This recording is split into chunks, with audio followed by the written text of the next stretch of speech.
I was supposed to go in the very first session. And I had a plan. And that plan was I'd do TED, I'd see Vancouver, I'd chill out, I'd get this thing done, then I'd relax, I'd listen to other people's speeches, rob their best ideas, bring them home, and sound incredibly, incredibly brainy. And then your man Chris rings me last weekend, he says, you know, that last thing, the first thing, why don't you go last? I'm like, oh man.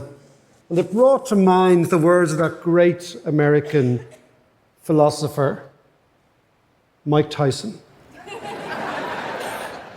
who said of plans, everybody has a plan until they get a punch in the face.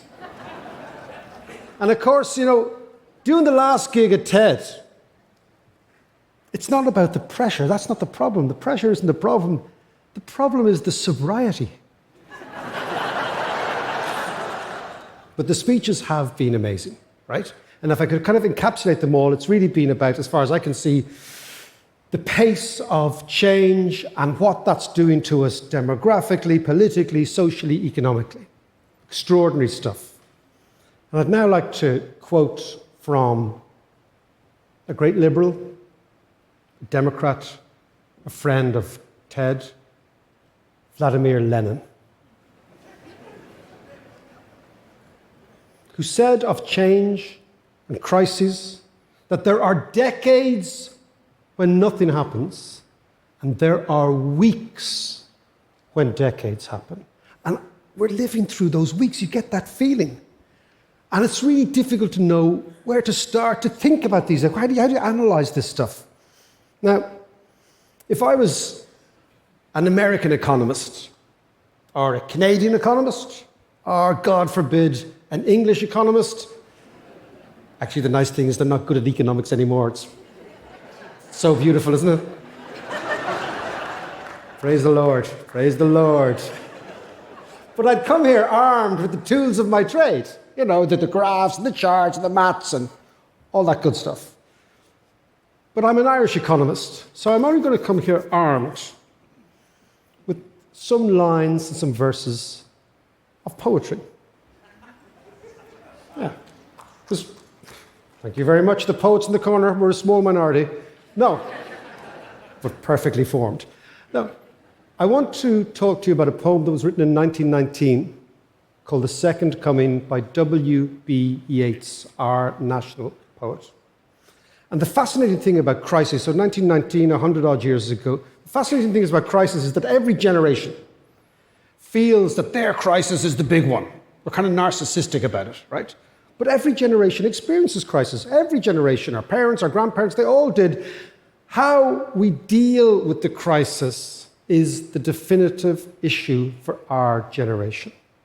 So Yeats is sitting in Dublin, 1919. He's trying to make sense of the world, right? His world is changing rapidly. The German Empire is over. The Austrian Empire is over. The Ottoman Empire is over.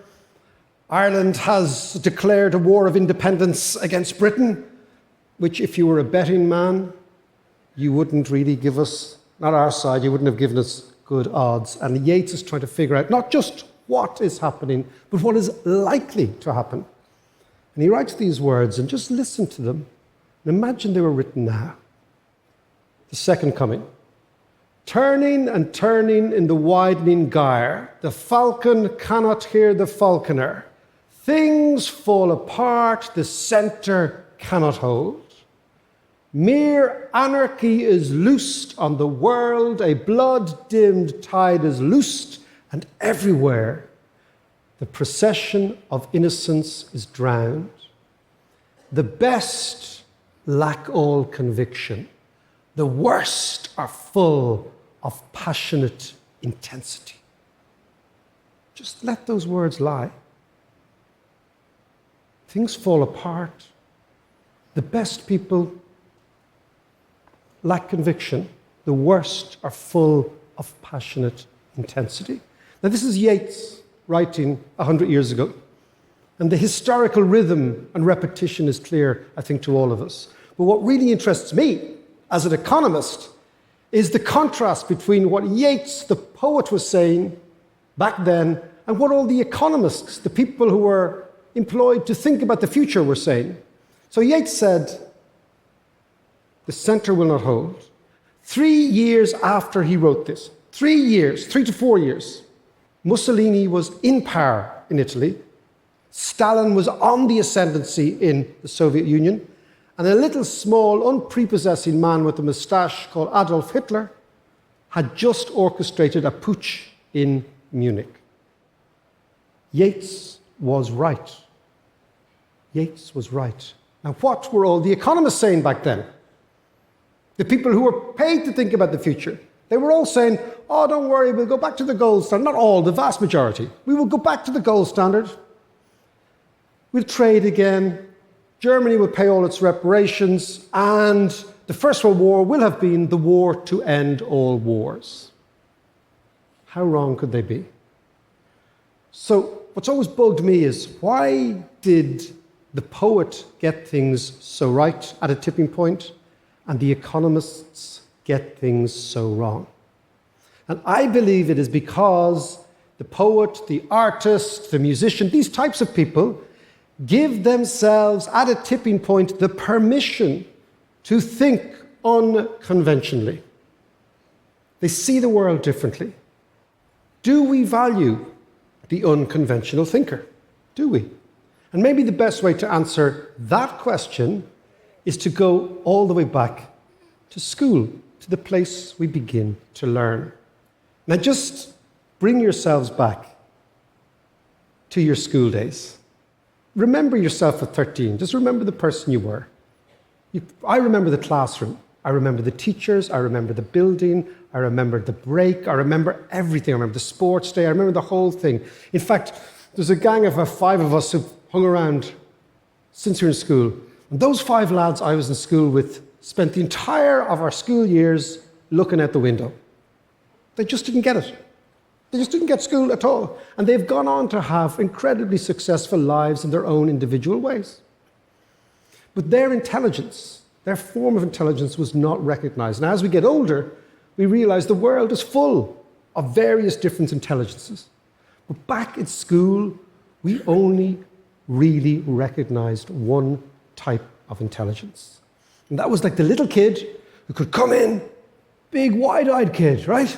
He'd come in, could absorb all this information into his head or her head, it open some sort of weird compartment, stuff it all in, stuff it all in. And then in early June, when the weather gets good in Ireland, and I presume it's the same all over the place except for Vancouver, right like bejesus, right? That was the type of intelligence we rewarded. It's like getting a prize for being a walking filing cabinet, right? That's one intelligence. It is an intelligence, but it's only one type of intelligence. And what about all the other kids over here? Kids who didn't get it? All those other kids? They weren't not only recognized, their intelligence was besmirched, humiliated, and belittled. My daughter is dyslexic. She hated every single day of school. And as a result of this system, we have a strange thing in our society where there are thousands of incredibly clever people who left school feeling stupid. But the corollary is also the case. There are many actually quite stupid people. You know where I'm going? Who left school feeling very, very clever.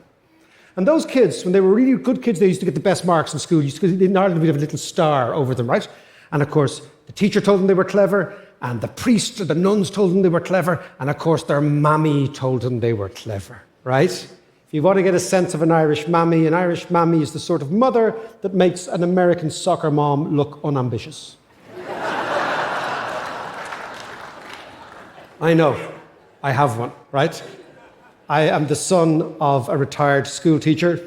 If anybody else in the room is the son or daughter of a school teacher, we can form a self-help group later on to deal with our trauma, right?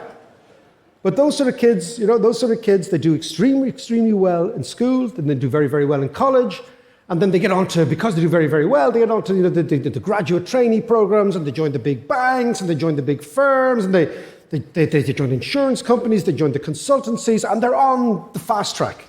They're on the fast track career-wise. And something weird happens as their career progresses. We like to think that we surround ourselves with people who think differently, but we don't. There's something called confirmation bias.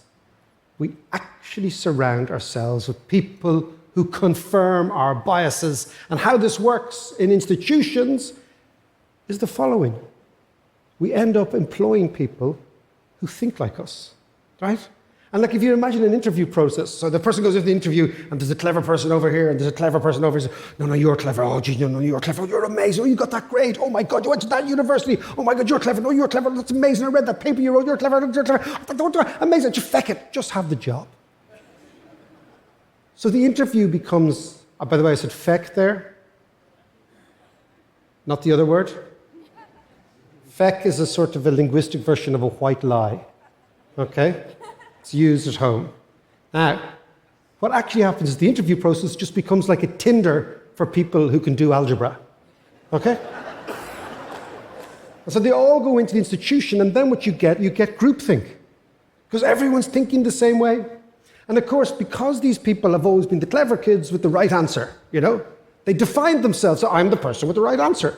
And what happens when you're the person who's always has the right answer? It's very hard to be wrong, right? So it breeds a sort of an overconfidence.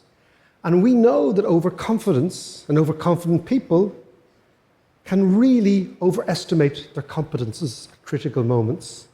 The thing comes from a thing called Dunning-Kruger in psychology. It's a great story. A fellow goes in to rob a bank, right, in America. Somewhere, I think Pittsburgh, down there somewhere. Down there, over there, right? Someone in the 90s, lad goes in to rob a bank, okay? He runs into the bank, and the security guard's on. He's got no mask, no balaclava, no nothing, right? The security camera looks at him, and he winks at it. And he winks again, and gives a big smile. Hi, how are you? Goes in, holds up the bank, robs the thing. Goes off. Coppers come in, look at the security. Hey, see this geezer? They just waved to the cameras. Anyone know him? They said, oh, yeah, he lives around the corner, around the second block, down the sixth house, up third floor. Coppers say, okay, so they arrive in, boom, boom, boom, on the door. Your man's there, I presume, kind of eating a takeaway or something. And Coppers said, we want to bang you off for the bank robbery. And he said, how do you mean the bank robbery? He says, no, we've got you on camera for the bank robbery. We just sort of bang you off. Here we go. He said, how do you mean you got me for the bank robbery? He said, look, we've got you for the bank robbery. He said, but how did you know? He said, how could you possibly know I wore the juice? Copper looks at him and says, what? Do you remember when we were kids, invisible ink? And you put lemon juice on the invisible ink, and this is a true story, and you disappear. Your man covered his face with lemon juice, and he thought he was invisible. The overconfident, overestimating their competence. Now, when the psychologists thought about this, they actually did lots and lots of tests, and apparently it's true that this is a thing in society. And surprise, surprise, the Dunning-Kruger effect is much more prevalent in men than women. Who would have known? Shock, horror, right? I can see it in my own family. Our son, for example, comes home, teenager, after doing an exam, hasn't done a tap of work, right? Comes in the door, and everyone in the family in the kitchen says, how did you do in your exam, right? And he says, how did you do? And he says, oh, Jesus, I aced that, man, no problem. And he fails all the time. All the time.